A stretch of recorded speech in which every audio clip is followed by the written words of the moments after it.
July 4th, 1942. 118 hours. The Atlantic is comped to calm. Like the sea is holding its breath, I'm alone in the wireless cabin of the HMS Blackwood, headphones pressed tight, fingers resting on the brass keys of the Marconi set. Outside, convoy HX-237 stretches for miles 38 merchant ships hauling food, fuel, medicine, hope, 3,000 souls sleeping below decks, unaware that death is circling them in the dark. My lamp flickers, the log reads, all channels quiet, no enemy activity. A lie or a prayer? Then through the static a signal. Not Enigma, not even German Navy cipher. It's in the clear. In English, to any Allied vessel, this is MV Portsmouth Star. Captured by U-203. Crew held below. They're using our radio Wolfpack, assembling at 24 N45W. Attack at dawn. God help you. My blood turns to ice. The Portsmouth Star was listed as missing 3 days ago, Pressamid sunk. But it's not sunk. It's a trap. A ghost ship, broadcasting from the belly of the beast. I replay the transmission in my head. The voice is young. British. Shaking, but clear. No code words. No verification. Just raw, desperate truth. I reach for the intercom to the bridge. My hand hovers, then I pull back, because I remember the order. All unsolicited signals from presumed lost vessels are to be treated as enemy deception. Do not acknowledge, do not act. It's standard procedure. After the Laconia incident, the Germans learned to mimic distress calls. They'd bait a rescue, then torpedo the rescuers. We've lost 2 sloops that way. But this doesn't feel like bait. It feels like sacrifice. I check the frequency again. Silence. Then, faintly, a second burst. My name is Robert Hayes. Tell my mum I did my duty, and I'm sorry I lied about passing maths. A sob catches in my throat, not because he's brave but because he's ordinary, a boy who failed maths, who calls his mum, who's about to die so strangers might live. I look at the convoy's plotted course. If the Wolfpack is at 24 and 45, they'll be in position by 5 o'clock. Dawn, perfect light for spotting stragglers. 3,000 lives, women on troop transports. Dock workers from Liverpool, Canadian lumberjacks turned gunners, all asleep. All trusting men like me to listen. I open my private notebook, the one hidden beneath the spare valves. Transcribe the message word for word. Then I do something I be nebadone. I add my own note. Signal sounds genuine. Voice matches known accent of MV Portsmouth Star crew. No signs of coercion. Recommend immediate course change 2 to 6N. I stare at the words. They feel dangerous. Like treason. Or faith. At 1:42, I take the official log, walk to the bridge. Lieutenant Porter is smoking by the chart table, eyes red from exhaustion. Anything, Ellis? He asks. I hand him the log. All quiet, sir. He nods, doesn't look up. I return to the cabin. The headphones feel heavier now. I tune back to the frequency, praying for more. But there's nothing. Hoofs, static. Then, at 2:03 an explosion. Distant, muffled, not ours. Ours would echo through the hull. This one was final, like a door slamming shut. The Portsmouth Star is gone. Robert Hayes is gone. And his last act was to give us a gift we weren't supposed to accept. At 3 o'clock, Captain Mallory calls a staff meeting. I'm not invited.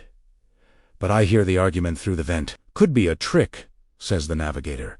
Could be our only warning, says the first officer. Mallory is silent for a long time. Then, plot a new course. 26. Any. Full speed. Quietly. My chest loosens. They believed him, or they believed in the chance. I return to my station. My hands are steady now. I begin sending coded updates to Halifax to Bletchley, to the Admiralty routine traffic. Nothing about the signal, because I know, if this works, no one will ever know why, and if it fails, no one will ever know who tried. By dawn, the convoy is 20 miles off its original track. The sun rises red over empty water. No U-boats.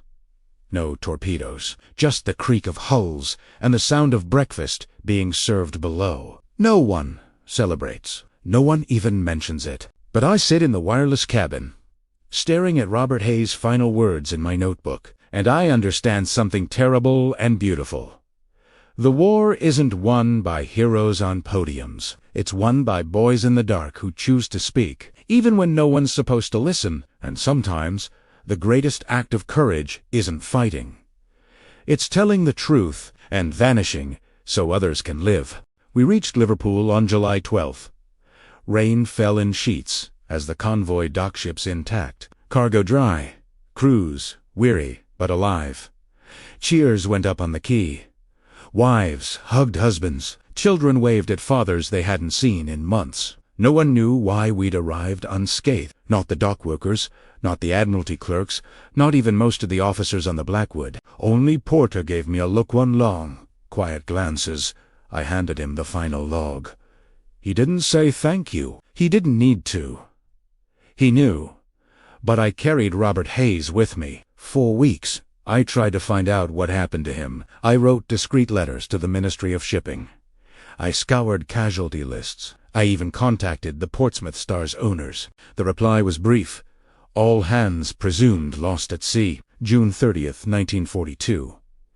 No further details available. No mention of capture. No mention of a signal. As if Robert had never existed. Then, in September, a package arrived at the Naval Post Office, not addressed to me, addressed to the signal officer, HMS Blackwood, no return name, just a Berlin postmark and a smudged stamp. Inside was a single sheet of paper, typed in English. You changed course. We saw your lights drift north at 4:17. You 203 fired on empty water at dawn. My crew died that night, but your convoy lived. Robert Hayes' message was real. He was my prisoner. He knew I'd let him send it. I am not your friend, but I am not your monster either. Kano signature. Hustka. Hustka. I stared at it for a long time. A German officer, maybe, the U-boat commander, had confirmed it. Robert hadn't just sent a warning. He'd been allowed to send it. And the man who let him signed his own death warrant by telling us. I burned the letter in the mess stove. Not out of fear. Out of respect. Some truths are too fragile for files. Years later, in 1954, I visited the Merchant Navy Memorial in Tower Hill. Name stretch 4 acresmen with no grave but the sea. I found it near the end of Section C. Robert James Hayes. Signalman M.V. Portsmouth Star. Lost the 1st of July, 1942. Age 21. I placed a poppy beneath it. No one knew why I was crying, but I whispered what I should have said that night in 1942. We heard you, and we lived because of you.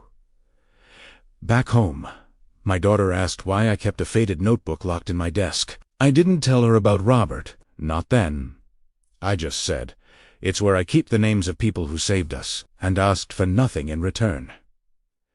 She's older now. Historian. Last year, she found the notebook while helping me move. She read the entry for July 4th, 1942. Then she looked up, eyes wet. Did anyone ever know it was him? She asked. No, I said, and that was his choice. She was quiet for a long time. Tense aside, then I'll make sure they know now. And so here I am. Telling you. Because history remembers admirals and generals, it names ships after politicians, but it forgets the signalman who failed maths. The German officer who let him speak, the telegraphist who chose to believe a voice in the dark. But those are the people who actually saved the world. Not with bombs, not with speeches, with a single sentence sent into the void. God help you. And someone, somewhere, listening. If this story made you pause, if it made you wonder how many lives have been saved by voices we never heard, then do me a favor, share it. Speak Robert's name. Keep the signal alive, because silence is how we lose, and listening is how we win. 3,000 lives. One message, 0 credit. And yet, the war turned on it. Sometimes, the most powerful weapon isn't a torpedo. It's a truth sent by a boy who knew he wouldn't live to see it land.